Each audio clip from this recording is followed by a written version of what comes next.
ஜெய் பீம்.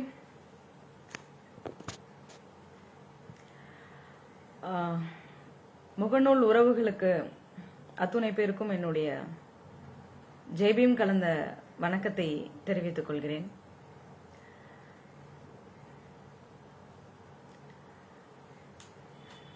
ஜெய்பீம்.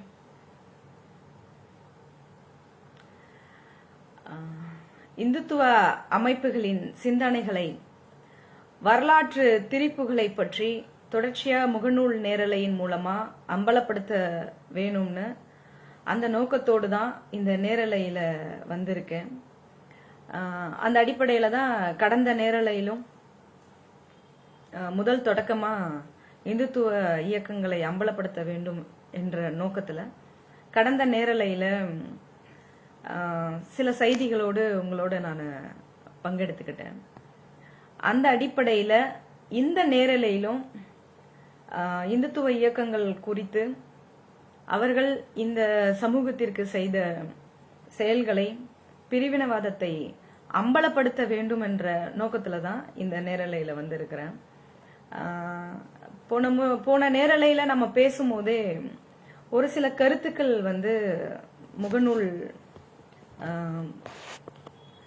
முகநூல் கமெண்ட்லயும் வந்தது.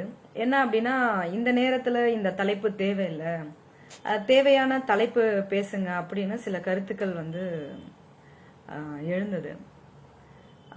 என்னை பொறுத்த வரைக்கும் நான் ஏன் இந்த இந்து தீவிரவாதிகளை அம்பலப்படுத்தணும்னு நினைக்கிறேன் அப்படின்னா, இந்த இந்து தீவிரவாதிகளை இன்றைக்கு இருக்கக்கூடிய இளைஞர்கள் மத்தியில ஏன் இவர்களை அம்பலப்படுத்தணும் அப்படின்னு நினைக்கிறேன் அப்படின்னா, கலவரத்தை உண்டாக்குற அவனே, சமத்துவத்தை மறுக்கிற அவனே, சமூக நீதியை புறக்கணிக்கக்கூடிய அவர்களையே, மக்களை பிளவுபடுத்தக்கூடிய அவர்களையே பார்ப்பன தீவிரவாதிகள் வரலாற்றுல எப்படிலாம் செயல்பட்டிருக்கிறான்னு நாம தெரிஞ்சுக்கிட்டாதான், எத்தனை இயக்கங்களை அவன் உருவாக்கி வச்சிருக்கிறான், எப்படிலாம் நடைமுறைப்படுத்தி இருக்கிறான் என்பதை நாம தெரிஞ்சுக்கிட்டாதான், அவனோட சித்தாந்தம் வெற்றி அடைய அவன் எவ்வளவுலாம் தியாகம் செய்யறான்னு நாம புரிஞ்சுக்கிட்டாதான் நாம அடுத்த கட்டத்தை நோக்கி என்ன பண்ண முடியும் அப்படிங்கறத சிந்திக்கிறதுக்கான ஒரு எண்ணத்தை தூண்டுறதுக்கு இந்த செய்திகள் இருக்கும் அப்படிங்கிற அடிப்படையில தான் இந்த நேரலையில தொடர்ச்சியா இந்துத்துவ சித்தாந்தத்தை, இந்துத்துவ தீவிரவாதத்தை அம்பலப்படுத்தக்கூடியவர்களை, நடைமுறைப்படுத்தவர்களை அம்பலப்படுத்த வேண்டும்னு நேரலையில பேசுறோம். ஏன் அப்படின்னா, ஏன் இத நம்ம இந்த நேரலையில பேசணும்னு திட்டமிட்டு இருக்கோம் அப்படின்னா, அந்த இந்துத்துவ தீவிரவாதியே அவனோட சித்தாந்தம் வெற்றி அடையணும்னு அவன் என்னெல்லாம் செய்யறானோ அவன் எல்லாமே செய்யறான். ஒரு மக்களை பிளவுபடுத்தக்கூடிய, மக்கள் ஏற்றத்தாழ்வு இங்க இருக்கணும்னு நினைக்கக்கூடிய ஒரு இந்துத்துவ தீவிரவாதியே பல்வேறு இயக்கங்களை கட்டமைத்து பல்வேறு பிரச்சனைகளை, சமூகத்துல பிளவுகளை ஏற்படுத்தும் போது அவனே ஆட்சி அதிகாரத்தை கைப்பற்றுவதற்கு என்னெல்லாம் வேலை செய்யறானோ அவன் செய்யும் போது, சமத்துவத்தை நேசிக்கக்கூடிய, சகோதரத்துவத்தை விரும்புற, ஜனநாயகத்தை நடைமுறைப்படுத்தணும்னு நினைக்கிற நாம எவ்வளவு உழைக்கணும், சிந்திக்கணும் என்பதற்காகத்தான் இந்த வரலாற்று உண்மைகளை இந்த முகநூல் நேரலையின் மூலமா உங்களோடு நான் பகிர்ந்துக்கணும்னு நினைச்சேன். ஆக நமக்கான சித்தாந்த எதிரி அவனோட லட்சியத்துக்காக எவ்வளவு தியாகம் செய்யறானோ, நாம பாபா சாஹிப் அம்பேத்கரின் கனவை, லட்சியத்தை அடைய இன்னும் எவ்வளவு உழைக்க வேண்டும் என்பதை எல்லாருக்கும் நினைவுபடுத்தணும். அப்படிங்கறதுக்காக இந்த சித்தாந்த எதிரிகளை அம்பலப்படுத்த நினைச்சுதான் இந்த நேரலை. மீண்டும் மீண்டும் சொல்கிறேன், இந்த சித்தாந்த எதிரிகளை அம்பலப்படுத்த வேண்டும் என்பதுதான் முதன்மையான நோக்கம். அந்த அடிப்படையில இன்னைக்கு கடந்த நேரலையில நம்ம சிப்பாய் கழகம், தயானந்தருடைய எழுச்சி, ஆரிய சமாஜம் உருவாக்கம், அந்த ஆரிய சமாஜத்தின் மூலமா சுத்தி சடங்கு எப்படி எல்லாம் செஞ்சாங்க, என்னென்ன மாதிரியான இங்க பிரச்சனைகள் எழுந்தது, அதன் ஒட்டி வேத பாடசாலைகள் எப்படி அமைச்சாங்க, மொழி அரசியல் அவங்க எப்படி கையாண்டாங்க, பசுவதை எதிர்ப்பு எப்படி அவங்க செஞ்சு இஸ்லாமியர்களுக்கு என்னென்ன மாதிரியான துன்புறுத்தல்களையும், தலித்துகளை என்ன மாதிரியான ஒடுக்குதலுக்கும் ஆளாக்குனாங்க, அதுல இருந்து தயானந்தர் இறப்பு வரைக்கும் நம்ம போன நேரலையில பார்த்தோம். அதனோட தொடர்ச்சியா இன்று தயானந்தர் இறந்த பிறகு லாலா லஜபதி ராய், லாலா முன்ஷிராம் அப்படின்னு சொல்லக்கூடிய சரத்தானந்தா போன்ற இது மாதிரியான பல தலைவர்கள் ஆரிய சமாஜத்தை வழி நடத்துற பொறுப்பை ஏத்துக்கிட்டாங்க. அன்னைக்கு தயானந்தர் இறந்த பிறகு மக்களிடையே அந்த ஆரிய சமாஜத்தின் மேல ஒரு ஈர்ப்பு கொஞ்சம் கொஞ்சமா குறைஞ்சிக்கிட்டு வந்தது. ஆனா இன்னொரு பக்கம் ஒரு இயக்கத்தின் மீது அவங்க மக்களுடைய கவனம் திரும்புச்சு. அந்த இயக்கம் தான் இந்திய தேசிய காங்கிரஸ். தயானந்தருடைய இறப்புக்கு பிறகு ஆரிய சமாஜத்தின் மேல மக்களுடைய கவனம் கொஞ்சம் கொஞ்சமா குறைய ஆரம்பிச்சிருக்கு. ஆனா அதே நேரத்துல ஆரிய சமாஜத்தினுடைய வீழ்ச்சினா ஒரு பெரிய அளவுல தயானந்தர் இறந்ததுனால ஒரு அதிருப்தியில இருந்த மக்களுக்கு புதிய ஒரு இயக்கமான இந்திய தேசிய காங்கிரஸ் அறிமுகமாயிருக்கு. அப்ப இந்திய தேசிய காங்கிரஸ் ஏன் உருவாகுது அப்படின்னா, சிப்பாய் கழகத்துக்கு பிறகு இந்தியர்கள் கிட்ட ஏற்பட்டு இருக்கக்கூடிய சுதந்திர உணர்வு தற்காலிகமா தான் ஒடுக்கப்பட்டிருக்கு, அது நிரந்தரமா ஒடுக்கப்படல அப்படின்னு, எப்ப வேணும்னாலும் வெடிக்கும் அப்படின்னு பிரிட்டிஷ்காரங்க உணர்ந்தாங்க. இந்த சிப்பாய் கழகத்தின் மூலமா இந்த இந்தியர்கள் கிட்ட புரட்சி உணர்வு எல்லாம் ஏற்பட்டிருக்கு. இப்போதைக்கு நம்ம டெம்பரவரியா இவங்களை சமாதானப்படுத்தி இந்த சுதந்திர உணர்வை தற்காலிகமா ஒடுக்கி வச்சிருக்கிறோம். ஆனா இந்த சுதந்திர உணர்வு என்னைக்கு வேணாலும் வீரியமா எழலாம், நமக்கு பிரச்சனையா வரும் அப்படின்னு அவங்க கணிச்சிட்டாங்க. வெறுமன கணிச்சதை விட அவங்க அமைதியா இருந்தது கிடையாது. ஏன்னா இந்தியர்களின் சுதந்திர உணர்வு என்ற கொதிகலனை அழுத்தம் தாங்காமல் வெடித்து விடலாம் அப்படின்னு அவங்க ஃபீல் பண்ணி இந்த ஒரு சேஃப்டி வால்வ் ஒரு அமைப்பை உருவாக்குவாங்கல்ல, சேஃப்டிக்கா, தனக்கு பிரச்சனை வந்துடக்கூடாது அப்படிங்கிறதுக்காக சேஃப்டிக்கா பண்ணக்கூடிய ஒரு விஷயம்தான் அன்னைக்கு பிரிட்டிஷ்கார் ஒரு சேஃப்டி வாழ்வு போல அன்னைக்கு அமைக்கப்பட்ட ஒரு இயக்கம் தான் காங்கிரஸ். அந்த சேஃப்டி தன்னுடைய பிரிட்டிஷ் அரசுக்கான சேஃப்டி அமைப்பை உருவாக்குற பொறுப்பை பிரிட்டிஷ் அதிகாரியான ஆலன் ஆக்டோவியன் ஹியூம் அப்படிங்கிற ஒரு பிரிட்டிஷ் அதிகாரியினுடைய கையில ஒப்படைச்சாங்க. அதே சமயத்துல வேறு இயக்கங்களும் சமகாலகட்டத்துல வேறு இயக்கங்களும் அங்கங்க உருவாகி இருந்தது. அது பிரம்ம சமாஜம், பிரம்மஞான சமாஜம், ராமகிருஷ்ணர் இயக்கம், Indian association of Calcutta, presidency of association, Chennai Mahajana Sabha, Pandithar அயோத்திதாசரால் உருவாக்கப்பட்ட சாதியற்ற திராவிட மகாஜன சபை போன்ற அமைப்புகள் அதே சமகாலத்துல ஓரிரு வருடங்கள் முன்பு பின்பு இருந்தாலும் ஆனா அதே சமகாலத்துல அந்த இயக்கங்கள்லாம் ஆரம்பிக்கப்படுது. அப்போ இந்தியர்களுக்கு கழகம் புரட்சின்னு செய்யற எண்ணமே இனி வரக்கூடாதுன்னு எல்லாரையும் ஒரு அணியில ஒரு அமைப்பா திரட்டணும், தங்களோட பிரிட்டிஷ் அதிகாரிகளுடைய கண்காணிப்பிலேயே இந்தியர்கள் இருக்கணும், இந்தியர்களுடைய அத்தனை அசைவுகளையும் தெரிஞ்சுக்கணும் அப்படிங்கிறதுக்காக இந்தியர்கள் புரட்சிங்கிற முடிவுக்கு எதையும் எடுக்காம பார்த்துக்கணும் அப்படின்னு பிரிட்டிஷ்காரங்க திட்டம் போட்டாங்க. இந்தியர்களை உளவு பார்ப்பதற்கு நாமே ஒரு அமைப்பை தொடங்கி அதுல இந்தியர்களை பங்கேற்க வைப்பதுதான் சரின்னு பிரிட்டிஷ் அரசு நினைச்சது. அந்த அடிப்படையில விக்டோரியா மகாராணி, வைஸ்ராய் லார்டு டஃப்ரின் ஆகியோர் இவங்க 2 பேரும் சேர்ந்து இவங்களோட ஆசையோடு ஆலோசனைகளோடு களமிறங்கினவர் தான் ஆலன் ஆக்டோவியன் ஹியூம். அந்த ஆலன் ஆக்டோவியன் ஹியூம் என்ன பண்றாரு அப்படின்னா, மாணவர்களுக்கு கடிதம் எழுதுறாரு. நீங்க எல்லாம் படிச்சவங்க, திறமையானவங்க, நீங்க அனைவரும் தனிச்சு இருக்கிறதுனால ஒரு லாபமும் கிடையாது, உங்களுடைய நாட்டை பலப்படுத்த உடனடியான தேவை ஒருங்கிணைப்பு மட்டும்தான் சொல்லி ஒரு அறிக்கையா மாணவர்களுக்கு கடிதத்தை எழுதுறார். அப்போ அது வரைக்கும் இந்தியர்கள் எதை சாப்பிட்டா பித்தம் தெளியும்னு காத்துக்கிட்டு இருந்த இந்திய தேசியவாதிகளுக்கு, இந்தியாவின் இளைஞர்களுக்கு ஆலன் ஆக்டோவியன் ஹியூம் விடுத்த அழைப்பு ஒரு உத்வேகத்தை கொடுத்திருக்கு. அது வரைக்கும் என்ன பண்றது, சிப்பாய் கழகத்து முடிஞ்ச பிறகு இந்த பிரிட்டிஷ்காரன அரசை எதிர்த்து நம்ம ஏதாவது பண்ணணும், போகணும், சுதந்திரம் நமக்கு வேணும் அப்படின்னு சுதந்திர தியாகத்துல இருந்த இந்திய இளைஞர்களுக்கு ஆலன் ஆக்டோவியன் விடுத்த இந்தியர்களை உழைவு பார்ப்பதற்காக ஆரம்பிக்கப்பட்ட அந்த காங்கிரஸ் கட்சிக்கு இளைஞர்களை சேரணும்னு அழைப்பு விடுத்த ஹியூமோட அழைப்பை கேட்டு இளைஞர்களுக்கு உத்வேகம் ஆச்சு. அந்த அடிப்படையில 1885 தொடங்கப்பட்ட இந்திய தேசிய காங்கிரசின் முதல் தலைவரா வங்காள பார்ப்பனரான உமேஷ் சந்திர பானர்ஜி தேர்ந்தெடுக்கப்படுறார். முதல் தலைவரா வங்காள பார்ப்பனரான உமேஷ் சந்திர பானர்ஜி தேர்ந்தெடுக்கப்படுறார்.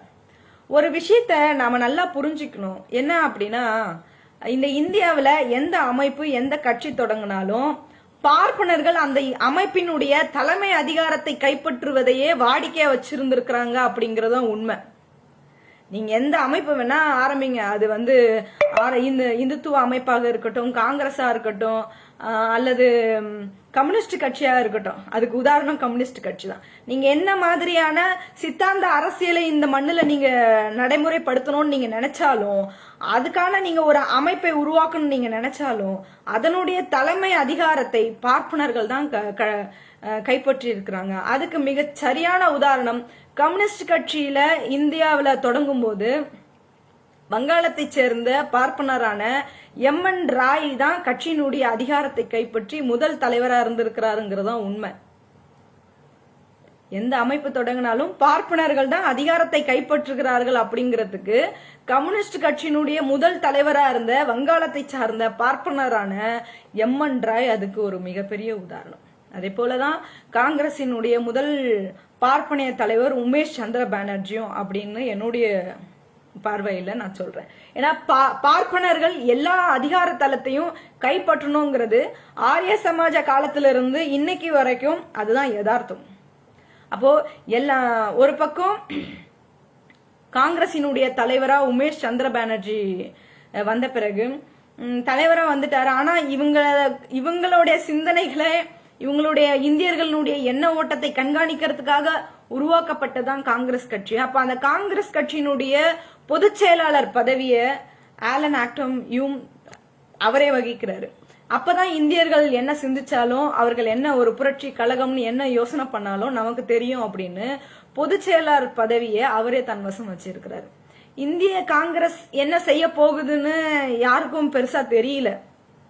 அன்னைக்கு வந்து காங்கிரஸ் ஆரம்பிக்கும் போது காங்கிரஸ் கட்சி என்ன செய்ய போகுது அப்படின்னு யாருக்கும் பெருசா தெரியல. ஆனாலும் பலர் காங்கிரஸ் கட்சியில ஆர்வத்தோட சேர்ந்தாங்கிறது தான் உண்மை.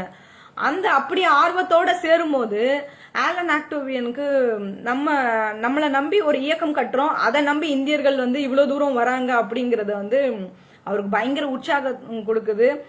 அவர் வகுத்த வியூகம் வந்து வெற்றிகரமா நகரதுல அவருக்கு அளவற்ற மகிழ்ச்சியா இருக்கு. அதே சமயத்துல ஒரு பக்கம் ஆலன் ஆக்டோவியன் பெரும் மகிழ்ச்சி அடைகிறாரு, அவர் வகுத்த வியூகம் சரியா இருக்குன்னு. இன்னொரு பக்கம் இந்துத்துவ தலைவர்களுக்கு ஒரு பொதுவான அடையாளத்தோடு தேசியவாதம் என்கிற முகமூடியோடு ஒரு இயக்கத்தை எதிர்பார்த்து கொண்டிருந்தாங்க. ஒரு பக்கம் ஆலன் ஆக்டோவியன் மகிழ்ச்சியா இருக்காரு, இன்னொரு பக்கம் இவங்க எதிர்பார்த்துக்கிட்டு இருந்தாங்க இந்துத்துவ இயக்க தலைவர்கள் ஒரு பொதுவான அடையாளத்தோடு தேசியவாதம் அப்படிங்கிற ஒரு போலியான ஒரு முகமூடியோட அணிஞ்சுக்கிட்டு ஒரு இயக்கத்தை எதிர்பார்த்துக்கிட்டு இருந்தாங்க.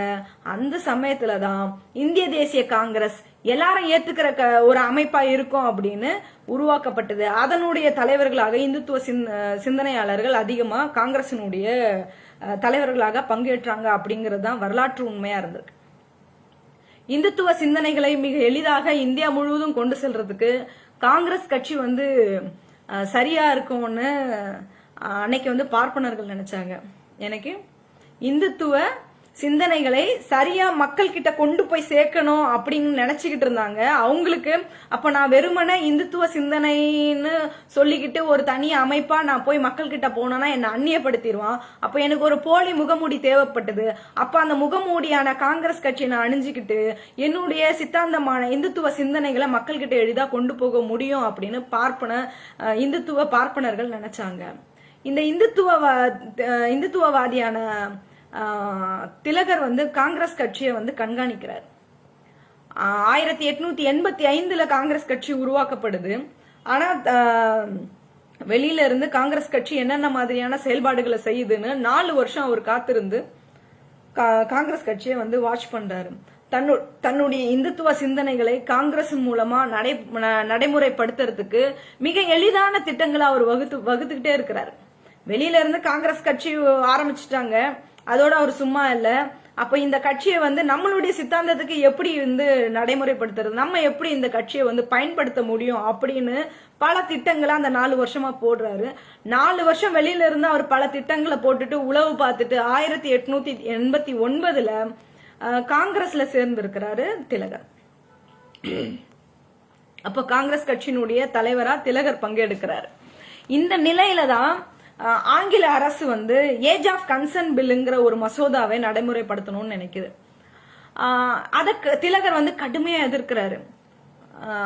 அந்த பாலகங்காதர திலகர் ஏன் எதிர்க்கணும், காரணம் என்ன அப்படின்னு நம்ம யோசிச்சோம் அப்படின்னா, அவர் ஏன் அந்த ஏஜ் ஆஃப் கன்சர்ன் பில்லை எதிர்க்கிறாரு? அவருக்கும் பிரிட்டிஷ் அரசாங்கத்துக்கும், அதுவும் காங்கிரஸினுடைய தலைவரா இருக்கும் போதே பிரிட்டிஷ் அரசு கொண்டு வரக்கூடிய அந்த ஏஜ் ஆஃப் கன்சர்ன் பில்லுங்கிற மசோதாவை பயங்கரமா எதிர்க்கிறாரு.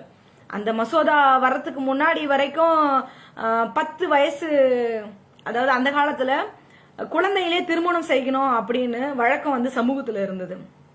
அப்படி குழந்தையிலே திருமணம் செய்யக்கூடிய பெண்களுக்கு, பெண் குழந்தைகளுக்கு 10 வயசுல தன்னுடைய கணவரோடு உடலுறவு கொள்ளணும் அப்படின்னு ஒரு சட்டம் இருந்தது, சட்டம் இருந்தது. அப்படி இருந்த சட்டத்தை பிரிட்டிஷ் அரசு என்ன பண்றாங்க அப்படின்னா, பெண் குழந்தைகளுடைய உடல்நிலையை கருத்தில் கொண்டு இனி உடலுறவு கொள்ளும் வயது 10 இல்ல 12ன்னு ஆங்கில அரசு டிக்ளேர் பண்ணுது. அந்த ஏஜ் ஆஃப் கன்சர்ன் பில் வர்றதுக்கு, அந்த மசோதா வர்றதுக்கு முன்னாடி வரைக்கும் 10 வயசுன்னு இருந்தது, 12 வயசுன்னு அதன் பிறகு மாத்தினது திலகருக்கு மிகப்பெரிய பிரச்சனையா இருக்குது. அப்ப 1891ஆம் ஆண்டு இந்த ஏஜ் ஆஃப் கன்சர்ன் பில்லுங்கிற மசோதாவை ஆங்கில அரசு நடைமுறைப்படுத்துது. அன்னைக்கு வந்து காங்கிரசின் தலைவரா இருந்த திலகர், தன்னை தீவிர இந்துத்துவவாதியாக காட்டிக்கொண்ட திலகர், விவேகானந்தரோடைய சிக்காகோ உரையை கேட்டு தான் சீடரா மாறின அப்படின்னு பெருமை பீத்திக்கிற திலகர் அன்னைக்கு அந்த ஏஜ் ஆஃப் கன்சர்ன் பில்லுங்கிற மசோதாவை எதிர்த்து இருக்கிறாரு. ஏன் எதிர்த்து இருக்கிறாருன்னா, இந்து மதத்தின் புனிதம் கெட்டு போயிடும், வர்ணாசிரம சிஸ்டத்தை எங்களுடைய வேதத்துல சொல்லி இருக்கிறத நீங்க உடைச்சி இந்த இந்து மதத்துக்கு எதிராக நீங்க ஒரு சட்டத்தை கொண்டு வரீங்க அப்படின்னு சொல்லி, காங்கிரசினுடைய தலைவரா இருந்தாலும் அவர் பெண்களுடைய நலனுக்கு எதிராக வந்து பிரிட்டிஷ்காரன் பெண்களுடைய நலனுக்காக கொண்டு வரப்பட்ட அந்த சட்டத்துக்கு, அந்த மசோதாவுக்கு காங்கிரசினுடைய தலைவராக இருந்த திலகர் கடுமையா எதிர்க்கிறார். பெண் குழந்தைகளின் நலனுக்காக வரக்கூடிய இந்த சட்டத்தை எதிர்க்கிறது, அப்படி இந்த திலகர் தான் வரலாறா இருக்கிறாரு. இன்னைக்கு பெண் குழந்தைகளின் நலனுக்காக வரக்கூடிய இந்த சட்டத்தை எதிர்த்து மிகப்பெரிய பிரச்சனை பண்ணி இருக்கிறார் திலகர். இப்ப புரியுதா? இப்படிப்பட்ட பிற்போக்காக சிந்திக்கக்கூடிய முட்டாள்களை தான் தேச தலைவர்களா இன்னைக்கு வந்து பிரச்சாரம் பண்ணிக்கிட்டு இருக்காங்க.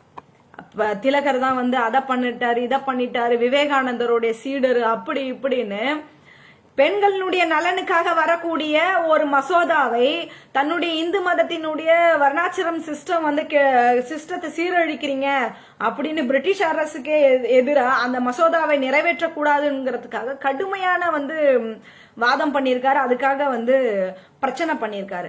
அப்படி பிரச்சனை பண்ண அந்த மாதிரியான திலகரை தான், முற்போக்கான முட்டாள்களை தான் இன்னைக்கு இருக்கக்கூடிய கொம்பேரி மூக்கனுங்க, அவர் தான் நமக்கு தேசிய தலைவர். எப்படி பெண்களுடைய நலனுக்காக எதிராக இருந்த அந்த முட்டாளை தான், திலகர் போன்ற முட்டாளை தான் இன்னைக்கு நமக்கு தேசிய தலைவர்னு பிரச்சாரம் பண்ணிக்கிட்டு இருக்கான் இந்துத்துவ அமைப்புகளும் RSS போன்ற அமைப்புகளும். ஆக அந்த ஏஜ் ஆஃப் கன்சர்ன் பில் மசோதாவை எதிர்த்ததுனால இந்துக்கள் மத்தியில, குறிப்பா பார்ப்பனர்கள் மத்தியில திலகருக்கு ஆதரவு கூடிக்கிட்டே போயிருக்கு. இன்னைக்கு பிஜேபி என்ன அடையாளத்தோடு இருக்குதோ அதே அடையாளங்களோட இருந்ததுதான் காங்கிரஸ். பிஜேபியும் காங்கிரஸும் ஒன்றோடு ஒன்று தொடர்பு இருக்கக்கூடிய இயக்கங்கள்னு பல ஆதாரங்களை நம்மளால சொல்லிக்கிட்டே போக முடியும். பல ஆதாரங்களை நம்மளால சொல்லிக்கிட்டே போகலாம். அந்த அடிப்படையில காங்கிரசினுடைய தலைவர்களாக இருந்தவர்கள், இன்னைக்கு வந்து தேச தலைவர்களாக போற்றக்கூடியவர்கள் அத்தனை பேரும் இந்துத்துவ தீவிரவாதிகள் தான். அவர்களுடைய அடிப்படையே ஆரிய சமாஜம் தான். அந்த அடிப்படையில இந்துக்கள் மத்தியில ஆதரவு கிடைச்சிக்கிட்டு இருக்கிறத புரிஞ்சுக்கிட்டு என்ன பண்ணலாம், இந்த ஆதரவை இன்னும் தீவிரப்படுத்தணும், நம்மளுடைய சித்தாந்தத்தை இந்த மண்ணுல, இந்த சமூகத்துல பலப்படுத்தணும் அப்படிங்கிறதுக்கு என்னெல்லாம் பண்ணலாம் அப்படின்னு திலகர் யோசிக்கும் போதுதான் உதவிக்கு வந்து பிள்ளையார் வராரு திலகருக்கு. அப்போ இன்னைக்கு பிஜேபி, RSS இந்துத்துவ இயக்கங்கள் பொலிட்டிக்கல் போலரைசேஷனை உருவாக்குவதற்காக பிள்ளையார் சதுர்த்தி விழாவை மையப்படுத்தி முஸ்லிம்களுக்கு எதிராக கலவரத்தை ஏற்படுத்துகிறார்கள் என்றால் இதற்கு மூல காரணமா இருந்தவரே இந்த திலகர் தான். இன்னைக்கு பொலிட்டிக்கல் போலரைசேஷனுக்காக ஒரு சமூகத்து மக்களை, இஸ்லாமியர்களையே இழிவாக வந்து நடத்துற ஒரு புத்தி எண்ணத்தை உருவாக்குனது திலகர் தான். இன்னைக்கு பிஜேபி செய்யற அத்தனை அட்டூழியங்களுக்கும் இவனுங்க யாரெல்லாம் புனிதர்களாக்கி வச்சிருக்கிறானுங்களோ அவனுங்க எல்லாமே இதுக்கு மூளையா இருந்திருக்காங்க. அந்த அடிப்படையில தான் திலகர் விநாயகர் சதுர்த்திக்கு ஒரு மூளையா இருந்திருக்காரு. அதன் மூலயமா இந்து முஸ்லிம் கலவரத்திற்கு தொடக்கமா இருந்திருக்கிறாரு. அந்த வரிசையில தான் மராட்டிய மக்களுக்கு வந்து ஒரு புதிய விழாவை அறிமுகம் செய்யறார். புதிய விழாவை அறிமுகம் செய்யணும் அப்படின்னு திட்டம் போடுறாரு. அந்த அடிப்படையில உருவானதுதான் விநாயகர் விழா. அசுரர்களை அழித்தவன் விநாயகன், அதனால வெள்ளையர்களை அழிக்க போவது அவன்தான், அதனால அவனை வழிபடுவது இந்துக்களின் கடமைன்னு பிரச்சாரம் செய்யறாரு. இதுல கூர்ந்து கவனிக்க வேண்டியது என்ன அப்படின்னா, இவன் விநாயகர் விழாவை ஆரம்பிக்கிறதுக்கு பிரிட்டிஷ்காரனை எதிர்க்கணும் அழிக்கணும் அப்படின்னு வெளித்தோற்றத்துல சொல்லி விநாயகர் விழாவை உருவாக்கிட்டு உள்ளுக்குள்ள இவன் என்ன பண்றான் அப்படின்னா, இந்து முஸ்லிம் கலவரத்திற்கும் பிரிவினவாதத்திற்கும் மக்களை ஏமாற்றுவதற்கும் தான் இந்த விநாயகர் விழாவை அவன் கையில எடுத்திருக்கிறாங்கிறது பெரிய வெளிச்சமா இருக்கு. அதுக்கு அவன் சொல்லக்கூடிய செய்திகளே, அவர்கள் சொல்லக்கூடிய அறிக்கையே மிகப்பெரிய உதாரணமா இருக்குது. நீ எதுக்காக வந்து விநாயகர் விழாவை அறிமுகப்படுத்துற? விநாயகர் அசுரனை அழித்தவன். விநாயகருங்கிறது புத்தருடைய பேரு தான், அது தனி வரலாறு. அது நம்ம இன்னொரு செய்திகள்ல பேசும்போது நம்ம அதை விரிவா பேசுவோம். அப்போ இவன் சொல்லக்கூடிய திலகர் சொல்லக்கூடிய ஸ்டேட்மெண்ட் என்ன? அசுரர்களை அழித்தவன் விநாயகன், அதனால வெள்ளையனையும் அழிக்க போவது அவன் தான் அப்படின்னு ஒரு ஸ்டேட்மெண்ட் சொல்லிட்டு அந்த விநாயகர் சதுர்த்தி பிரிட்டிஷ்காரனை எதுவுமே செய்யல. பிரிட்டிஷ்காரனை எதையுமே செய்யல. அப்போ அந்த விநாயகர் சதுர்த்தியின் மூலமா வரலாறு முழுக்க ஏன் இன்னைக்கு வரைக்கும் இந்து முஸ்லிம் கலவரத்துக்கு தானே, பிரிவினைவாதத்துக்கு தானே இங்க அடித்தளம் போட்டிருக்கான். அப்போ வெளி தோற்றத்துக்கு ஒரு மாதிரி உள்ளுக்கு ஒரு பிரச்சனையை உருவாக்குறதுக்கான செயல்களை தான் இந்த திலகர் செஞ்சிருக்கிறாரு. விநாயகர் விழான்னு பிரச்சாரம் பண்ணது இந்துக்கள் மத்தியில பெரிய ஆர்வத்தை கிளப்பி இருக்கு. அடுத்த அதே திலகர் என்ன சொல்றாருன்னா, முதல்ல வந்து பிரிட்டிஷ்காரனை அழிக்க வந்த அசுரன் விநாயகர்ன்ற ஸ்டேட்மெண்ட் சொல்லிட்டு அடுத்து இஸ்லாமியர்களுக்கு எதிராக அனைத்து இந்துக்களும் ஓரணியில திரள்றது ரொம்ப அவசியம், அதற்கு விநாயகர் விழாக்கள் வழிகாட்டணும்னு சொல்றாரு. ஆமா, அந்த விநாயகர் விழாவுக்கும் இஸ்லாமிய எதிர்ப்புக்கும் என்ன தொடர்பு இருக்கு? ஊருக்காக வந்து பிரிட்டிஷ்காரனை எதிர்க்கணும் சொல்றானே தவிர உண்மையில விநாயகர் விழாக்களை திலகர் முன்னெடுத்ததுக்கு பின்னணியாக இருந்தது இந்து முஸ்லிம் விவகாரம் தான். ஆரம்ப காலத்துல ஐக்கிய மாகாணம், பம்பாய், பஞ்சாப் உள்ளிட்ட மாநிலங்கள்ல ஆரிய சமாஜத்துக்கும் இந்த திலகர் பண்றதுக்கு இந்த இந்து முஸ்லிம் பிரச்சனைக்கு பேஸே ஆரிய சமாஜம் தான். ஏன்னா பஞ்சாப், பம்பாய் உள்ளிட்ட மாநிலங்கள்ல ஆரிய சமாஜிகளுக்கும் இஸ்லாமியர்களுக்கும் இடையே நிறைய பிரச்சனை நடந்திருக்கு. அப்போ சுதந்திர போராட்டங்கிற பேர்ல இந்து தேசத்தை உருவாக்கணும், இஸ்லாமியர்களை இந்த நாட்டை விட்டு வெளியேற்றுவதற்கு மட்டுமே நிரந்தரமா திட்டம் போட்டு இருந்திருக்கிறாங்க இவங்க. அப்ப ஆரிய சமாஜத்தின் சார்பில் கோரட்சணி சபை ஆரம்பிக்கப்பட்டது அப்படிங்கறத நம்ம ஏற்கனவே விரிவா பார்த்தோம். அப்ப அந்த கோரட்சணி சபையில என்ன பெரும்பான்மையா பண்ணாங்க அப்படின்னா பசுவதை எதிர்ப்பு போராட்டங்கள் தான் அது அதிகமா பண்ணிருக்காங்க. தயானந்தரினுடைய மறைவுக்கு பிறகு தீவிரமா பசுவதை எதிர்ப்பு போராட்டங்களை ஆரிய சமாஜம் முன்னெடுத்திருக்கு. தயானந்தரை விட அதி தீவிரமா அவருடைய சீடகோடிகள் வந்து இந்த பசுவதை எதிர்ப்பை வந்து பண்ணியிருக்காங்க. அதனால என்ன விளைவுகள் இந்த சமூகத்தில் நடந்தது அப்படின்னா, மாட்டிறைச்சியை விற்பனை செய்யக்கூடிய இஸ்லாமியர்களிடமிருந்து பசுக்களை, அந்த கறிகளை வந்து பறிமுதல் பண்ணிக்கிட்டு இஸ்லாமியர்களை தொடர்ச்சியா துன்புறுத்துற வேலையை தான் ஆரிய சமாஜிகள் தொடர்ந்து செய்திருக்கிறாங்க. பசு மீட்புங்கிற பெயர்ல தங்களுடைய வாழ்வாதாரத்தை பாதிக்கக்கூடிய காரியத்துல தான் அன்னைக்கு ஆரிய சமாஜிகள் ஈடுபட்டதா இஸ்லாமியர்கள் குற்றம் சொல்லி இருக்கிறாங்க. அதை தொடர்ந்து ரெண்டு தரப்புக்கும் பயங்கரமா மோதல்கள் நடந்திருக்கு. என்னைக்கு ஆரிய சமாஜத்தினுடைய காலகட்டத்திலே, அதனுடைய தலைவர் தயானந்தர் இருந்த காலகட்டத்திலும், அவர் இறந்த பிறகு அவருடைய சீடகோடிகள் சொல்லக்கூடியவங்களும் இவங்க எல்லாமே இந்து முஸ்லிம் கலவரம் உருவாக்குறதுக்கு மெல்ல மெல்லமா கலவரத்தை உருவாக்கி இருக்காங்க. அந்த அடிப்படையில திலகருடைய காலகட்டத்துல 1893 ஏப்ரல் மே மாதங்கள்ல நடந்த இந்து முஸ்லிம் கலவரம் மிகப்பெரிய கலவரமா இருந்திருக்கு. அதுதான் எனக்கு தெரிஞ்சு ஒரு பெரிய சர்ச்சைக்குரிய கலவரமா நடந்திருக்கு. அது சேம் இதே மாதிரி மாட்டிறைச்சியை சாப்பிடக்கூடாது அப்படின்னு பல விஷயங்களை முன்னிலைப்படுத்தி இவனுங்க செய்யற அட்டூழியங்கள் எல்லாமே இஸ்லாமியர்களுக்கு பதில் கொடுக்கும் போது இஸ்லாமியர்களின் எதிர்ப்பை எதிர்கொள்ளணும்னா இந்துக்கள் எல்லாம் ஒற்றுமையா இருக்கணும், எப்படி இவனுங்க 1000 பிரச்சனை பண்றானுங்க இந்த சமூகத்துல, இஸ்லாமியர்களும் தலித்துகளும் வாழக்கூடாது அப்படின்னு 1000 பிரச்சனைகள் பண்ணலாம். ஆனா இவங்க மறுத்து எந்த இடத்துலயும் வரலாற்றுல வந்து தன்னுடைய எதிர்ப்பை தெரிவிக்கும் போது அவங்க திரும்ப திரும்ப வந்து இந்துக்களை ஒண்ணு சேர்க்கணும், அப்ப இஸ்லாமியர்களை ஒண்ணு சேர்க்கணும், அதுக்கு இந்துக்கள் எல்லாம் ஒன்னா ஆகணும் அப்படின்னு திரும்பவும் அறிக்கை விடுறான். அதற்கான வேலை திட்டமா தான் விநாயகர் விழாவை முன்னெடுத்து திலகர் மிக கச்சிதமா அந்த வேலையை செஞ்சாப்புல. திலகர் சொன்னதுதான் இன்னைக்கு சொன்னதுக்காகத்தான் இன்னைக்கு விநாயகர் சிலைகளை வந்து ஊர்வலமா எடுத்து செல்றாங்க இளைஞர்கள் பெரும்பான்மையா. இன்னைக்கு தமிழ்நாட்டுல வந்து ஓரளவுக்கு குறைஞ்சிருக்கு இந்த ஊர்வலங்கள், விநாயகர் ஊர்வலங்கள் எல்லாம் அவங்கவுங்க வீட்லயே கரைச்சிக்கோங்க, பெரிய சிலைகள் மட்டும் கடல்ல கரைக்கணும் அப்படிங்கிற மாதிரி சில சச்சரவுகள் குறையறதுக்கான வழிவகை பண்ணப்பட்டிருக்கு. ஆனா அந்த ஊர்வலங்கள்ல எதுக்கு பண்ணப்பட்டிருக்கு அப்படின்னா, இஸ்லாமியர்கள் குடியிருப்புக்குள்ள போகணும், மசூதிகள் இருக்கக்கூடிய தெருக்கள்ல போகணும். அப்போ ஊர்வலத்துல அந்த இந்து இளைஞர்கள் இஸ்லாமியர்களை கேலி செய்யறதன் மூலமா அவர்களுக்கு எதிராக கோஷங்கள் எழுப்புறதன் மூலமா அதனோட விளைவு எங்க போகும் அப்படின்னா 2 தரப்புக்கும் மோதல் வெடிக்கும் அப்படின்னு திட்டம் போட்டு சரியா காய் நகர்த்தி திலகர் அந்த வேலையை செஞ்சிருக்காப்ல. விநாயகர் ஊர்வலத்தை கொண்டு போகணும்ன்ற ஐடியா கொடுத்ததே அந்த திலகர் தான். அதுக்கு காரணம் என்ன அப்படின்னா, ஒவ்வொரு இஸ்லாமியர்கள் தெருக்கள் வழியா போகும்போது இஸ்லாமியர்களை வேண்டுமென்றே வம்பிழுத்து அவர்களுக்கு இந்த சமூகத்துல ஒரு கலவரத்தை உருவாக்க வேண்டும் என்பது மிக கச்சிதமா அவர் வந்து காய் நகர்த்திருக்கிறார். இன்னைக்கு இந்துத்துவ பிஜேபி ஆளுகின்ற மாநிலங்கள்ல மாட்டிறைச்சி மிகப்பெரிய பிரச்சனையா தீவிரமா இங்க வந்து இருக்கு. அதெல்லாம் நமக்கு நல்லாவே தெரியும். அந்த வரலாறுகளை நம்ம கடந்து பார்த்துக்கிட்டே தான் இருக்கும். இததான் அன்னைக்கு ஆரிய சமாஜிகளும் திலகரும் இன்னைக்கு இருக்கக்கூடிய பிஜேபியும் கையில எடுக்கிறான். இன்னைக்கு பிஜேபி எடுக்கிற அத்தனை அரசியலுக்கும் ஆரம்பமே அன்னைக்கு ஆரிய சமாஜம்னு சொல்லக்கூடிய தயானந்தரால் உருவாக்கப்பட்ட இயக்கம் தான். அப்ப மாட்டுக்கறிய பெரும்பான்மை இங்க யாரு சாப்பிடுறது? தலித்துகளும் இஸ்லாமியர்களும் தான் உணவை எடுத்துக்கிறாங்க. ஆக இந்த பார்ப்பனிய சித்தாந்த தீவிரவாதிகள் வேணும்னே பிரச்சனைகளை உருவாக்கணும்னு அன்னையில இருந்து இன்னைக்கு வரைக்கும் மாட்டுக்கறி பிரச்சனையை கையில எடுத்திருக்கான். கூர்ந்து கவனிச்சோம் அப்படின்னா அவனோட செயல் எப்படி இருக்கு அப்படின்னு நம்ம பார்த்தோம்னா, பார்ப்பனர்கள் தலைமையில நல்ல கவனிக்கணும்.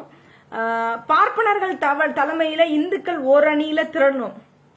இந்துக்கள்லாம் நம்ம எல்லாம் ஒரு அணியில திரளணும். ஆனா சாதியா நம்ம வந்து பிரிஞ்சு கிடக்கணும். அப்போ இந்துக்களா ஒரு அணியில திரியணும், சாதிய காக்கப்படணும்னு அவன் நினைச்சான். அது மட்டும் இல்லாம இந்த கலவரங்களுக்கு சேரி இளைஞர்களையும் பிற்படுத்தப்பட்ட இளைஞர்களையும் பயன்படுத்தி அதன் மூலமா இந்துத்துவ போலரைசேஷனை உருவாக்குவதுதான் இந்த திலகரோட திட்டமா இருந்திருக்கு. இந்த கலவரங்கள்லாம் யார் பண்ணா? பார்ப்பன வந்து பண்ணானா அன்னைக்கும் சரி இன்னைக்கும். அப்ப இந்த கலவரங்களுக்கு பெரும்பான்மையா இவர்கள் தீனி போட்டு வளர்க்கக்கூடிய சேரி இளைஞர்களையும் பிற்படுத்தப்பட்ட இளைஞர்களையும் தான் பயன்படுத்த இருக்கிறான். அப்ப இதன் மூலமா இதை ஏன் இவன் பண்றான் அப்படின்னா, இந்துக்கள் கிட்ட இருக்கக்கூடிய போல ஓட்டை வந்து ஒருநிலைப்படுத்தணும், இந்துக்கள் மத்தியில நம்ம போகணும் அப்படின்னு கடந்த கால வரலாறுல இருந்து நிகழ்கால வரலாறுல இருந்து இதை தான் தொடர்ச்சியா பண்ணிக்கிட்டு இருக்காங்க. மராட்டிய மாநிலத்துல குறிப்பா பம்பாய் பகுதியில வந்து இஸ்லாமியர்கள் வந்து முகரம் பண்டிகை வந்து பிரம்மாண்டமா ஊர்வலத்தை நடத்துவாங்க. இன்னைக்கும் இருக்குன்னு நினைக்கிறேன். அதுக்கு போட்டியாதான் விநாயகர் விழாவை விமர்சைய கொண்டாடணும் அப்படின்னு. அப்போ ஒரு இங்க இந்த நாடு மதச்சார்பின்மை நாடுன்னு சொல்லிக்கிட்டு இன்னொரு மதத்துக்கு இருக்கிறவர்களை ஒடுக்கணும், அவர்கள் செய்யக்கூடிய அத்தனை விஷயங்களுக்கும் எதிர்வினை செய்யணும் அப்படின்னு இந்த இந்துத்துவ தீவிரவாதிகள் தொடர்ச்சியா நினைச்சுக்கிட்டு இருக்காங்க. அதனோட விளைவுதான் அன்னைக்கு திலகர் போட்ட அந்த தீவிரவாத சிந்தனை தான் இன்னைக்கு கணபதி விழா, பிள்ளையார் விழா, கணேஷ் விழா, பிள்ளையார் சதுர்த்தி அப்படின்னு மராட்டியத்தை தாண்டி பல மாநிலங்களுக்கு இந்த விநாயகர் திருவிழா கொண்டு போகப்பட்டிருக்கு. அப்போ திலகரால தான் இந்தியாவோட பல இடங்கள்ல ஜெய் கணேஷ் அப்படிங்கிற கோஷமே ஒலிக்க தொடர்ந்திருக்கு.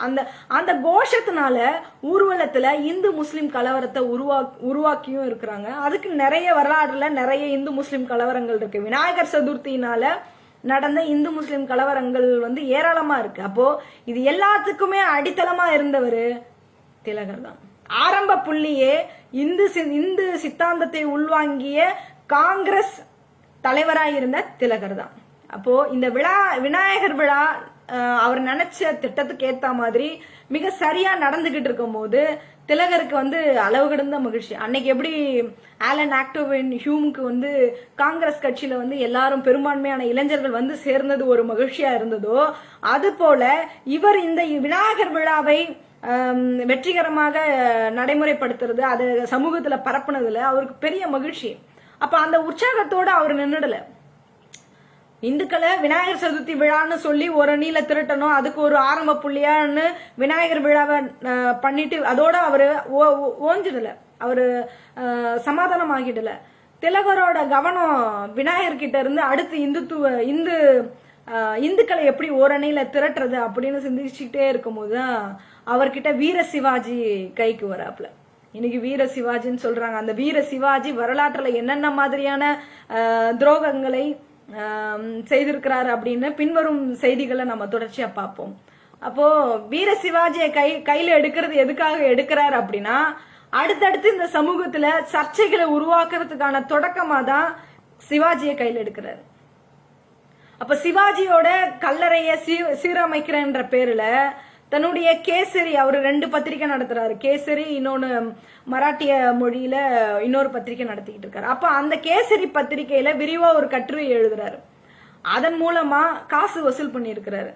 இந்துக்கள் மத்தியில சிவாஜி சிலைய சீரமைக்கிறேன்னு சொல்லி அந்த சிலைக்கான வசூல் வேலையில தீவிரமா இறங்கி இருக்கிறாரு. அதை ஒட்டி பொதுக்கூட்டங்களும் ஏற்பாடு செய்யப்பட்டிருக்கு. சிவாஜியின் கல்லறையை சீரமைத்து அதை வந்து ஒரு தேசிய சின்னமா மாற்றணும்னு ஒரு மிகப்பெரிய பிரச்சாரம் செய்திருக்கிறாரு. அந்த அடிப்படையில 1897 ஜூன் 12 2 நாளுக்கு பூனாவில் சிவாஜி விழா கொண்டாடப்பட்டிருக்கு. முதல்ல வந்து அறிக்கை விடுறாரு, சிவாஜியினுடைய சிலையை வந்து சீரமைக்கணும்னு அறிக்கை விடுறாரு.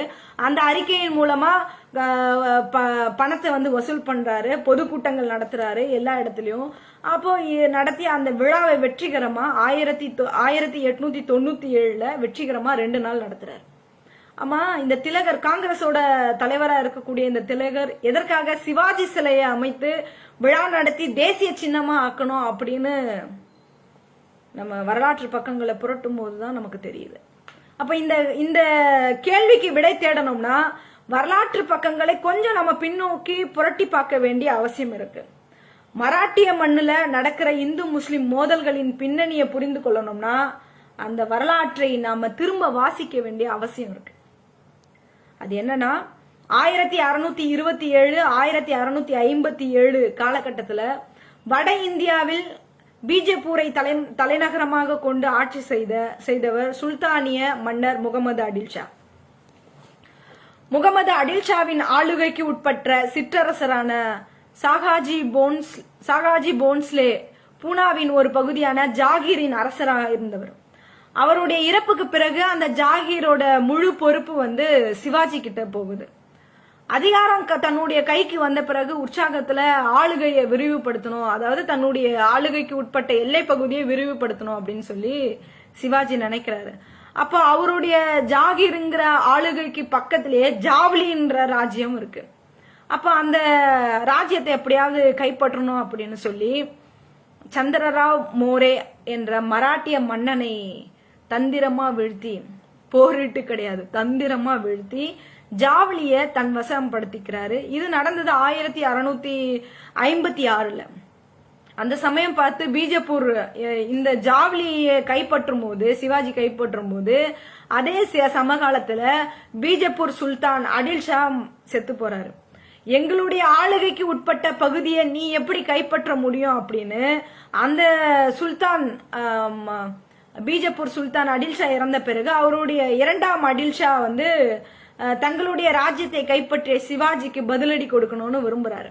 எப்படி என்னுடைய ஆளுகைக்கு இருக்கக்கூடிய ராஜ்யத்தை நீ கைப்பற்றலாம், அதனால நான் உனக்கு போர் தொடுக்கிறேன் அப்படின்னு அந்த அடில்ஷா, 2ஆம் அடில்ஷா திட்டமிடுறாரு. அதற்காக வந்து 10,000 குதிரை படைகள் வீரர்கள் பீரங்கிகள் கொண்ட அப்சல் கான் என்ற தேர்ந்த வீரனை தயார் செய்து அனுப்புறாரு. நீ போயிட்டு அவன் அந்த சிவாஜி வந்து நம்ம ஆளுகைக்கு உட்பட்ட ஜவுளி ராஜ்யத்தை கைப்பற்றிட்டான், அதனால அப்சல் கான் நீ போயிட்டு போரிட்டு அந்த ஜவுளி ராஜ்யத்தோட ஜாகீரையும் சேர்த்து எடுத்துட்டு வா அப்படின்னு சொல்லி அனுப்பி வைக்கிறாங்க. அப்ப அவ்வளவு பலம் வாய்ந்த 10,000 படை வீரர்கள், குதிரை படைகள், பீரங்கிகள் கொண்ட அந்த பலம் வாய்ந்த ராணுவத்தை எதிர்கொள்வது சிவாஜிக்கு பெரிய சிரமமா இருந்திருக்கு. அதே போல இந்த பக்கம் அறிமுகமே இல்லாத கரடு முரடான பகுதியில யுத்தம் செஞ்சு அப்சல் கானுக்கும் இது வரைக்கும் எக்ஸ்பீரியன்ஸ் கிடையாது. அப்போ 2 பேருக்குமே சிக்கல் இருக்கு. இவருக்கு அவ்வளவு பெரிய ராணுவத்தை, சிவாஜிக்கு அவ்வளவு பெரிய ராணுவத்தை எதிர்கொள்றது பெரிய பிரச்சனையா இருந்திருக்கு. அப்சல் கானுக்கு கரடு முரடான பாதையில போர் செஞ்சதே கிடையாது. அப்போ இந்த 2 பேருக்கும் என்ன சிக்கல் இருக்குன்னு நல்லாவே தெரியும். நிலைமையை உணர்ந்துகிட்டு இவங்க 2 பேருமே பரஸ்பரம் பேச்சுவார்த்தை நடத்த தயாரானாங்க. அதுக்கு ஏற்பாடுகளை செய்யற பொறுப்பு இருதரப்பு தூதுவர்களும் செஞ்சாங்க. அப்போ அப்சல் கானோட ஆலோசகராக இருந்த புந்தேஜி கோபிநாத் என்பவரை தலைமையில் சந்தித்து பேசினாரு சிவாஜி. அப்சல் கானோட தூதுவர் புந்தேஜி. அப்ப அவருடைய தலைமையில சிவாஜி மீட் பண்ணணும் அப்படின்னு 2 பேர் தூதுவரும் பேசிக்கிறாங்க. அப்போ சந்திக்கும் போது அந்த அப்சல் கானோட தூதுவர் கிட்ட சிவாஜி பேசும்போது, இந்து மதத்துல தனக்கு இருக்கிற ஒரு தூதுவர் கிட்ட ஒரு ஜாகீரையும் ஜாவலியும் கைப்பற்றின ஒரு சிவாஜி தன் மனசுல இருக்கிற அத்தனையும் சொல்றாப்ல. அது எதுக்கு சொல்றாரு அப்படிங்கறத பின்னாடி சொல்றேன். நான் இந்து மதத்துல எனக்கு ரொம்ப பிடிப்பு இருக்கு, இந்து மதத்தின் மீது எனக்கு அதை வளர்க்கணுங்கிற பொறுப்பும் இருக்கு, பிராமணர்கள் மீது எனக்கு பெரிய மதிப்பு இருக்கு இப்படின்னு சொல்லி பல விஷயங்களை அந்த தூதுவர்கிட்ட சிவாஜி சொல்றாரு. எதுக்காக? எதிரியினுடைய தூதர்கிட்ட தன்னை பற்றி வெளிப்படையா பேசுறதுக்கு சிவாஜிக்கு காரணம் என்ன அப்படின்னு நம்ம யோசனை பண்ணோம்னா, இதுல வீர சிவாஜின்னு சொல்லலாமா, இல்ல கோழ சிவாஜின்னு சொல்லலாமா, நரி சிவாஜின்னு சொல்லலாமான்னு நீங்களே முடிவு பண்ணிக்கலாம். அப்போ அப்சல் கானின் தூதுவராக வந்தவர் ஒரு பிராமணர். அது போதாதா அவருக்கு? அப்போ தன்னுடைய பேச்சுக்களால அந்த தூதுவர் கிட்ட அவருடைய மனசு கொள்ளையடிக்கிற மாதிரி சிவாஜி பேசி, பின்னர் அந்த பிராமண தூதுவரின் ஆலோசனையின் பேர்ல சிவாஜியும் அப்சல் கானும் நேருக்கு நேரு சந்தித்து பேசுவதற்கு ஏற்பாடு செய்யப்பட்டிருக்கு. இந்த அப்சல் கானும் சிவாஜியும் நிராயுதபாணியா வர வேண்டும்ங்கிறதா நிபந்தனை. முதல் நிபந்தனை எந்த ஆயுதமும் இல்லாம பேசுறதுக்கு வரணும் அப்படிங்கறது நிபந்தனை. அந்த சந்திப்பு அவங்க ஆனாலும் எந்த ஆயுதமும் இல்லாம வரணும்னு சொன்ன பிறகும் அந்த சந்திப்பின் இறுதியில அப்சல் கான் கொல்லப்பட்டார். அது ஆயுதத்தோட உதவியோட தான் அது சிவாஜி கொலை பண்ணார். இது எப்படி நடந்தது அப்படின்னு நம்ம சிந்திச்சு பார்த்தோம்னா, இன்னைக்கு வரைக்கும் பல கருத்துக்கள் சொல்லப்படுது. சிவாஜியும் அப்சல் கானும் பரஸ்பரம் கட்டி தழுவும் போது அப்போ தன்னுடைய கை விரல்களுக்குள்ள மறைச்சு வச்சிருந்த வேக்னக்ங்கிற ரகசிய ஆயுதத்தை கொண்டு அப்சல் கானை கொன்றான் சிவாஜி அப்படின்னு ஒரு தரப்பு சொல்றாங்க. அரவணைக்கும் இப்போ இஸ்லாமியர்கள் கிட்ட ஆழத்தழுவி அரவணைக்கிறது ஒரு வழக்கம். அந்த அடிப்படையில அரவணைக்கும் பாவனையில சிவாஜியின் கழுத்தை நெரிச்சு கொல்றதுக்கு அப்சல் கான் முயன்றிருக்கிறார் அப்படின்னு அதை சுதாரிச்சுக்கிட்டு சிவாஜி தற்காப்பு நடவடிக்கையா மேற்கொண்ட போதுதான் அப்சல் கான் கொல்லப்பட்டாருன்னு இன்னொரு தரப்பு சொல்லப்படுது. இன்னைக்கு வரைக்கும் அப்சல் கான் கொல்லப்பட்ட விவகாரம் ஒரு வரலாற்று புதிர்னு சொல்றாங்க. உண்மை என்ன அப்படின்னா, இந்த கதை கேட்ட சின்ன குழந்தை கூட சொல்லும், நயவஞ்சகமா துரோகத்தால தான் அப்சல் கான் கொல்லப்பட்டிருக்காரு அப்படிங்கறத தெளிவா ஒரு சின்ன குழந்தை கூட சொல்லும். ஏற்கனவே இந்த சிவாஜி சந்திரராவ் மோரேங்கிற மராட்டிய மன்னனை வீழ்த்தி, அதுவும் தந்திரமா வீழ்த்தி தான் ஜாவலி அரசை தன்னுடைய வசப்படுத்தி இருக்கிறாரு. அப்ப பரஸ்பரம் நிராயுதபாணியா ஆயுதம் எதுவும் எடுத்துட்டு வராம வரணும்னு சொன்ன நிபந்தனையா போட்டுக்கிட்டாலும் அப்சல் கான் ஆயுதத்தோட கொல்லப்பட்டாருங்கிறது எந்த அளவுக்கு இதை ஏத்துக்க முடியும்? அப்போ ஆயுதம் இல்லாம தானே சிவாஜி வந்திருக்கணும்.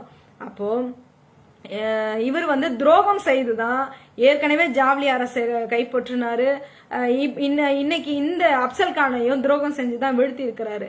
இப்படி துரோகத்தினால ஆட்சி அதிகாரத்தை கைப்பற்றின இந்த சிவாஜியை இன்னைக்கு என்னமோ வீரரு சூரரு அப்படின்னு ஏகப்பட்ட பில்டப் கொடுத்துக்கிட்டு இருக்கான் வரலாற்றுல. இன்னைக்கும் அவர் வீரத்தின் அடையாளம் என்ன, எப்படி சிப்பாய் கழகத்துல ஜான்சி ராணிய வீர பெண்மணின்னு புகழ்ந்தானுங்களோ அத மாதிரி இன்னைக்கும் சிவாஜிய வீர சிவாஜின்னு சொல்லிக்கிட்டு இருக்கான். வேணா தந்திர நரி சிவாஜின்னு சொன்னா அந்த பேர் சரியா இருக்கும் அப்படிங்கறதா யதார்த்தம். அதே சமயத்துல ஒரு பார்ப்பனன் மன்னனாக இருந்தாலும் சரி, அவன் தூதுவனா இருந்தாலும் சரி, அவனோட சித்தாந்தம் வெற்றி அடையணும்னு எதை வேணும்னாலும் செய்வான் என்பதற்கு அப்சல் கானோட தூதுவன் ஒரு சாட்சி.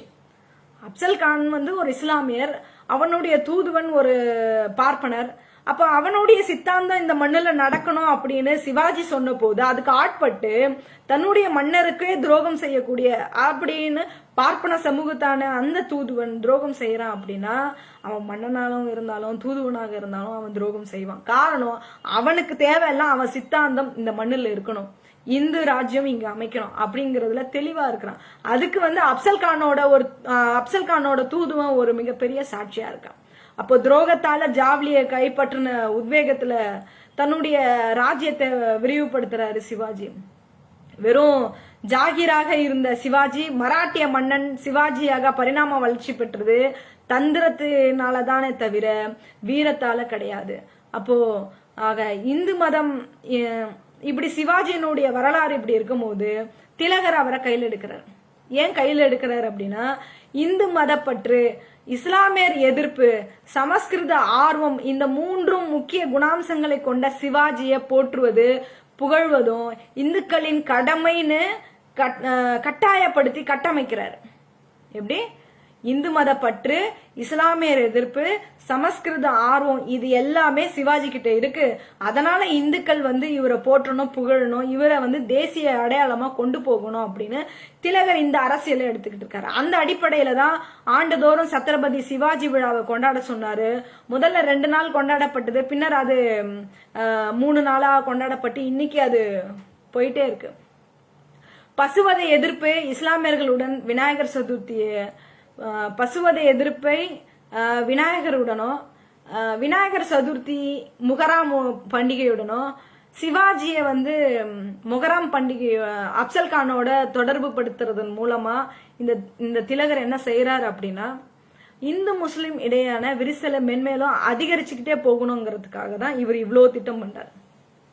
முதல்ல பசுவதை எதிர்ப்பு, அந்த எதிர்ப்பு பண்றதன் மூலமா இஸ்லாமியர்கள் கிட்ட அரசியல் செய்யறாரு. விநாயகர் சதுர்த்தியை கொண்டு முகராம் பண்டிகைக்கு எதிரா இன்னொரு அரசியலை செய்யறாரு.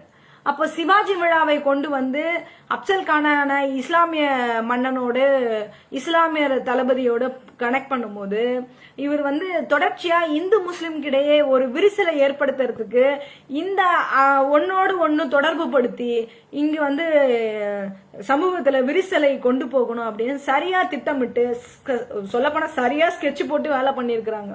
அப்ப இப்படி இவங்க இந்து முஸ்லிம் வெறுப்புணர்வோடு இங்க கலவரத்தை தூண்டுற இந்த அரசியலை பிரிட்டிஷார் ஒரு ரொம்ப சரியா கணிச்சிருக்கிறாங்க.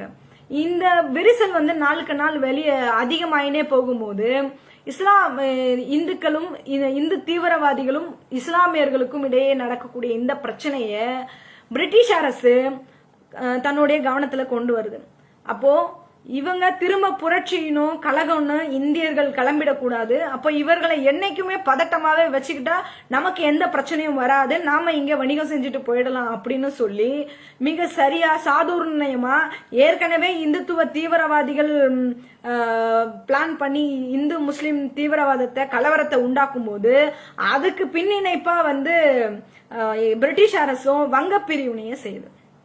அப்போ ஏற்கனவே இருக்கக்கூடிய இந்து முஸ்லிம் தீவிரவாத உணர்வுக்கு, கலவர உணர்வுக்கு தீனி போடுற மாதிரி பிரிட்டிஷ் அரசு வங்க பிரிவினை செய்யுது. ஆக இந்த நேரலையில காங்கிரஸ் கட்சியினுடைய தொடக்கம், அந்த காங்கிரஸ் கட்சியினுடைய முதல் தலைவராக இருந்த உமேஷ் சந்திர பானர்ஜி, அதை தொடர்ந்து வந்த பாலகங்காதர் திலகர், அந்த திலகரனுடைய இந்துத்துவ சிந்தனைகள் எப்படி இந்த சமூகத்துக்கு சீரழிவு உண்டாக்குனது அப்படின்னு தொடர்ந்து விநாயகர் விழா, அதை ஒட்டி சிவாஜி விழா, அந்த ஏஜ் ஆஃப் கன்சர்ன் பில்லு, இந்த மாதிரியான சமூகத்துக்கு முற்றிலும் விரோதமான செயல்களை இந்த காங்கிரசும் அந்த திலகரும் எப்படியெல்லாம் செய்திருக்கிறார்கள் அப்படிங்கிறதுக்காக என்னால் முடிந்த வரைக்கும் எவ்வளவு சுருக்கமாக இந்த செய்திகளை உங்களோடு பகிர்ந்துக்க முடியுமோ அந்த செய்திகளை உங்களோடு நான் பகிர்ந்து கொண்டேன்.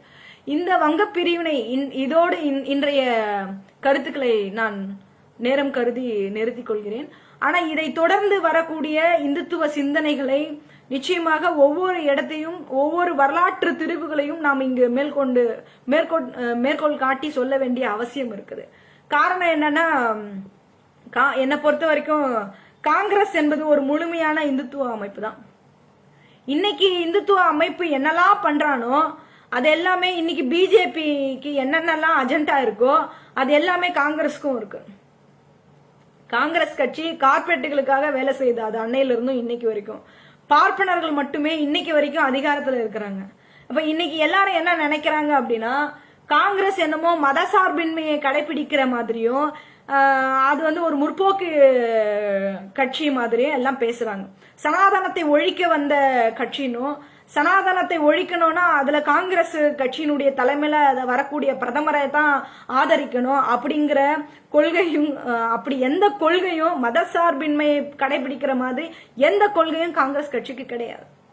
இன்னைக்கு இருக்கக்கூடிய உதிரி கட்சிகள் வந்து இல்லாத காங்கிரஸ், அதுவும் குறிப்பா தமிழ்நாட்டுல இல்லாத காங்கிரஸை தலையில தூக்கி வச்சு கொண்டாடிக்கிட்டு இருக்கான். அந்த காங்கிரஸ் பாபா சாஹிப் அம்பேத்கர் அவர்களுக்கு எவ்வளவு துரோகங்கள் செய்தது அப்படிங்கிற வரலாறுகள் எல்லாம் இந்த உதிரிகளுக்கு தெரியுமா தெரியாதா என்று நமக்கு தெரியாது. சனாதனத்தை ஒழிக்க வேண்டுமானால் சனாதனத்தின் சித்தாந்தத்தை வந்து ஆரம்ப காலத்துல இருந்து இன்னைக்கு வரைக்கும் கெட்டியமா புடிச்சுக்கிட்டு இருக்கிறது காங்கிரஸ் கட்சியில இருக்கிறவங்க. அந்த காங்கிரஸ் கட்சியில இருந்த அத்தனை தலைவர்களும் இந்துத்துவ தீவிரவாதிகள் தான். இந்த பிஜேபியும் காங்கிரஸும் ஒண்ணுங்கிறத பல நூறு காலங்களா வந்து எல்லாம் சொல்லிக்கிட்டே இருக்கிறாங்க. அது வந்து ராமர் கோயில் கட்டுறதா இருக்கட்டும், பாபர் மசூதி இடிக்கிறதா இருக்கட்டும், இப்படி இந்துத்துவ இயக்கங்கள் என்னென்ன வேலையெல்லாம் செய்யறானோ அதையெல்லாம் இவங்களும் செஞ்சிருக்கிறாங்கிறதா உண்மை. அதை யாரும் இயக்கங்கள் என்னென்னலாம் செஞ்சிருக்கிறாங்களோ அதையெல்லாம் காங்கிரஸும் செஞ்சிருக்குது அப்படிங்கறதா உண்மை.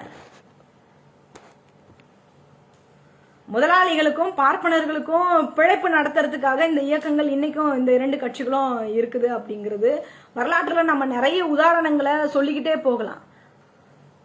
அப்போ காங்கிரஸ்ல இன்னைக்கு இல்லாத காங்கிரஸ சனாதனத்தை ஒழிக்கணும்னா வெறும் பிஜேபியை மட்டும் ஒழிக்க கூடாது, RSS மட்டும் ஒழிக்க கூடாது, இந்து தீவிரவாதிகள் அந்த இரண்டு அமைப்புகள்ல மட்டும் கிடையாது, காங்கிரஸ்லயும் இருக்கிறாங்க அப்படிங்கிறதுக்காக தான் இந்த மாதிரியான செய்திகளை இன்றைக்கு இருக்கக்கூடிய இளைஞர்களுக்கு நம்ம மேற்கோள் காட்டி சொல்ல வேண்டிய அவசியத்துல இன்னைக்கு இருக்கிறோம். நம்ம காங்கிரஸ் ஒன்னும் புனிதர் இயக்கம் கிடையாது. அங்க இருந்தவங்க அத்தனை பேரும் இந்துத்துவ தீவிரவாதிகளா தான் இருந்திருக்காங்க. இந்து மகா சபையில இருந்தவங்க காங்கிரஸ்ல இருந்திருக்காங்க. RSS வந்து காங்கிரஸ்க்கு ஆள் அனுப்பி இருக்கு அன்றைய காலத்துல. இப்போ அதுல இருக்கிறவங்க அத்தனை பேரும் பிற்போக்கானர்கள் தான்.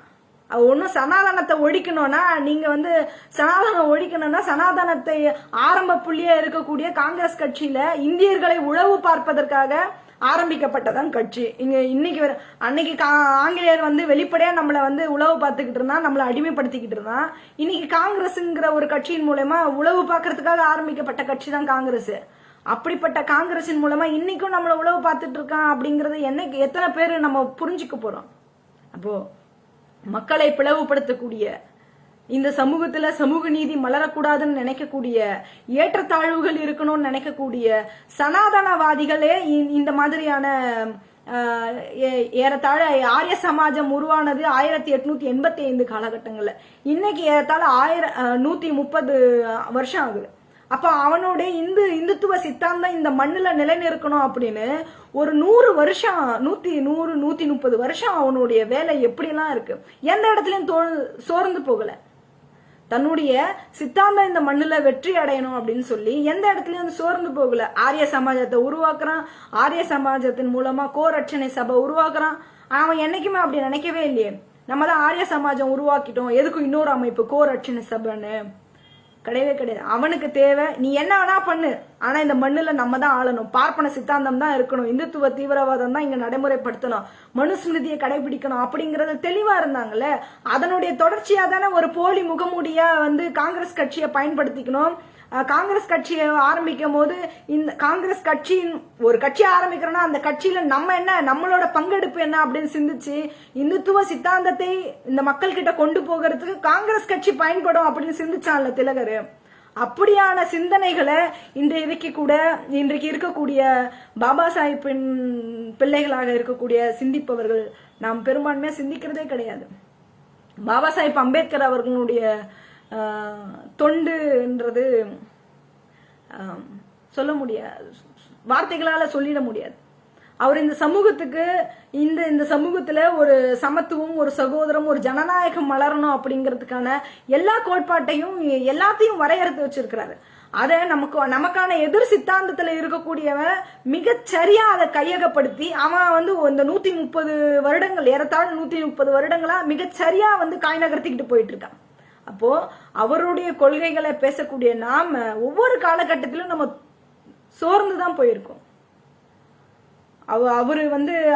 அவர் வந்து ஒரு கல்வியாளரா பன்முகத்தன்மையோடு இந்த மக்களுக்காக என்னெல்லாம் அவருடைய லட்சியத்தை நடைமுறைப்படுத்துறதுக்கான ஒரு ரூட் போட்டு கொடுத்திருக்கிறார்.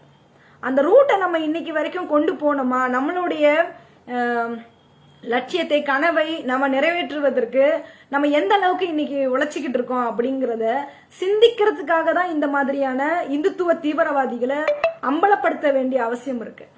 அப்போ இந்த மண்ணுல பாபா சாஹிப் அம்பேத்கர்னுடைய ஆட்சி இங்க மலரணும்னா நமக்கான எதிர் சித்தாந்தத்துல இருக்கக்கூடிய இந்துத்துவ தீவிரவாதிகளை இவ்வளவு கடுமையா உழைக்கும் போது சமத்துவத்தை நேசிக்கக்கூடிய சகோதரத்துவத்தை விரும்பக்கூடிய ஜனநாயகத்தை இந்த நாட்டுல மலரணும்னு நினைக்கக்கூடிய நாம எவ்வளவு வீரியமா இந்த மண்ணுல வேலை செய்ய வேண்டியது இருக்கு. நாம இன்னும் எவ்வளவு தீவிரமா இங்க வேலை செய்ய வேண்டியது இருக்கு. அப்போ நம்ம சனாதனத்தை ஒழிக்கணும் அப்படின்னா அது காங்கிரஸ் கட்சியில இருந்தா ஒழிச்சிட முடியுமா? அப்ப இவ்வளவு நாளா நீங்க சனாதனத்தை ஒழிக்காம தான் இருந்தீங்களா? இது போன்ற கேள்விகள் ஏராளம் இங்க குமிஞ்சு கிடைக்கிறது. பாபா சாஹிப்பினுடைய ஆட்சி இந்த மண்ணுல அடுத்த கட்ட நகர்வுக்கு கொண்டு போனாங்க அப்படின்னா அது உத்தரப்பிரதேசல மன்னியவர் காஞ்சனம் அவர்களால மட்டும்தான். மிக சரியாக அவருடைய உழைப்பின் விளைவா பாபா சாஹிப்பினுடைய கனவுக்கான ஒரு அடுத்த கட்ட நகர்வுக்கான புள்ளியை வந்து மன்னியவர் காஞ்சிராம் செஞ்சிருக்கிறாரு. அது ஒரு பொலிட்டிக்கல் சக்சஸ். அவரை மாதிரியான ஒரு முன்மாடல் இங்க வேற யாரையும் நம்ம தலித் அரசியல்ல வந்து உதாரணப்படுத்தவே முடியாது. இன்னைக்கு தலித்துகளுக்கான இந்தியா முழுக்க ஒரு அமைப்பு வந்து பேர் சொல்லிட முடியுமா? அன்னைக்கு all India schedule cost federation இருந்தது. இன்னைக்கு அப்படிக்கான ஒரு அமைப்பை சொல்ல முடியுமா? எல்லாமே சிதறி போயிட்டு இருக்கோம். நம்ம எல்லா அமைப்புகள்ல இருந்தாலும் இன்னைக்கு சீமானையோ இல்ல மற்றவர்களையோ நம்ம தூக்கி விடணும் அப்படின்னு தான் நம்ம நினைச்சுக்கிட்டு இருக்கோமே தவிர நமக்கான அரசியல் பிரதிநிதித்துவம் இந்த சமூகத்துல கிடைக்கணும் அப்படின்னு நம்ம அதுக்கான உழைப்பை இங்க மிக சரியா செலுத்தல அப்படிங்கறத உணர்த்துவதற்காக தான் இந்த மாதிரியான இந்துத்துவ தீவிரவாதிகளை தொடர் நேரலையின் மூலமா ஒற்றுமைப்படுத்தி அவர்கள் என்ன செஞ்சிருக்கிறாங்க அப்படின்றத அம்பலப்படுத்த வேண்டிய அவசியத்துல நான் இந்த சிறு முயற்சி செய்திருக்கிறேன். அந்த அடிப்படையில இன்னைக்கு காங்கிரஸ் கட்சி திலகர் இவங்களுடைய இந்த சமூகத்துக்கு இவர்கள் செய்த சீரழிவுகளை துரோகத்தை அம்பலப்படுத்த வேண்டும் என்று ஒரு சில செய்திகளை இந்த நேரலையில் மூலமா சொல்லியிருக்கேன். அடுத்தடுத்த நேரலையில நிச்சயமாக என்னால் எவ்வளவு செய்திகளை உங்களோடு பகிர்ந்துக்க முடியுமோ அவ்வளவு செய்திகளை பகிர்ந்து கொள்கிறேன். ரொம்ப நன்றி. ஜெய்பி.